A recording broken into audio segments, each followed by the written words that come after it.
So now what happened to Jesus from birth until he was about 30 years of age? The fact is, we don't have a lot of information. We do know he had this flight into Egypt as a baby. And in Matthew 2, beginning verse 13, behold, an angel of the Lord appeared to Joseph in a dream, saying, arise, take the young child and his mother, flee to Egypt, and be thou until I bring thee word. For Herod will seek the young child to destroy him. And so he rose, took the young child and his mother by night, and departed into Egypt. And he was there until the death of Herod, that it might be fulfilled, which was spoken of the Lord by the prophet, saying, out of Egypt I will call my son. So it fulfilled that prophecy. Then they come back from Egypt. They go up to Nazareth, where Mary and Joseph had lived, and that's where he grew up.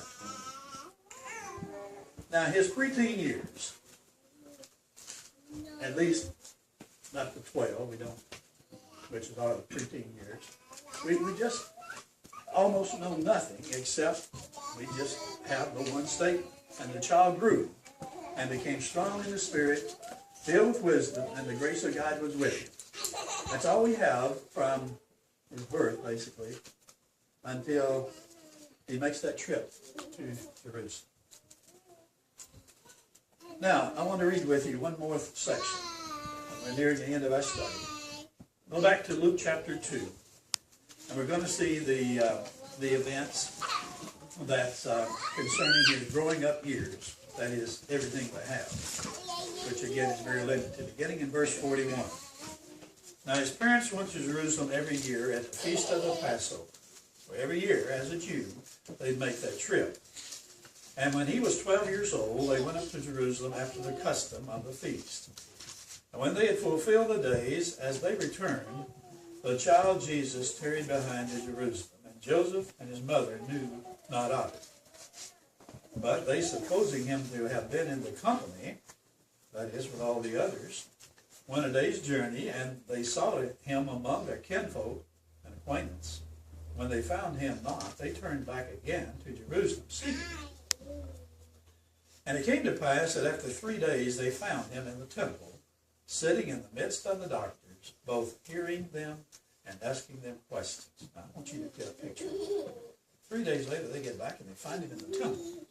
He's not even on the trip with them. He's back there in the temple. And the doctors of the law, probably among the Sanhedrin that we talked about in class, there he is, 12 years old, sitting there and asking questions and answering questions. And they're just amazed. And his parents were amazed too. And look at what verse 47. And all that heard him were astonished at his understanding and his questions. They said, how could he have such articulate questions? How could he have such profound answers? Where's it coming from?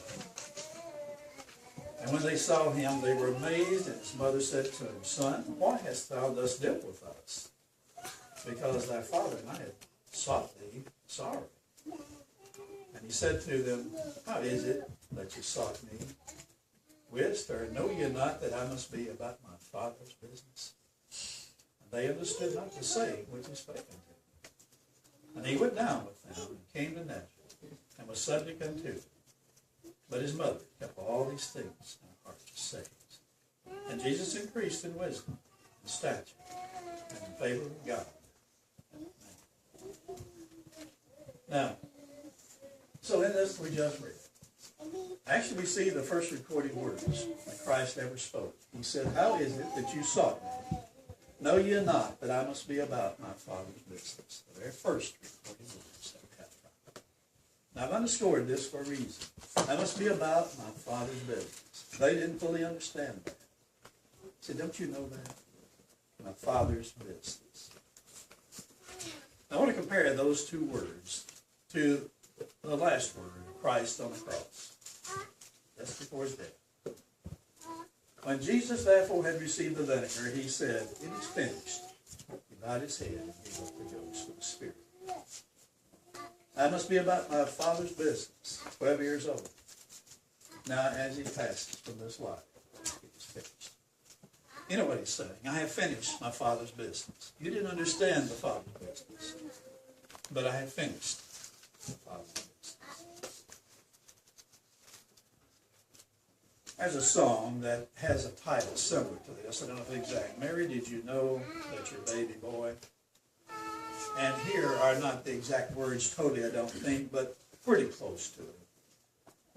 Mary, did you know that your baby boy would give sight to the blind and calm the storm and silence the wind? He'd give hearing to the deaf, cause the lame to walk, the dumb to speak, the dead to live again, that he would save the world. We don't know for sure how much Mary knew. I think she knew this part, but the rest of it, I don't know that she knew it. But as I close, I want to make this appear up here. You and I know. We know, don't we? And so I ask the question at the close of the lesson. What's our response? Is he your... You know what Lord means? Jesus said, why call you me Lord, Lord? On the way to Damascus, Paul, when that vision came, he said, who art thou, Lord? He said, there's someone much greater than I am. That's Lord. I want to ask you, is Jesus a Lord of your life? When you say he's your Lord, that means every remote inkling of your behavior is controlled by him. You're totally under his submission.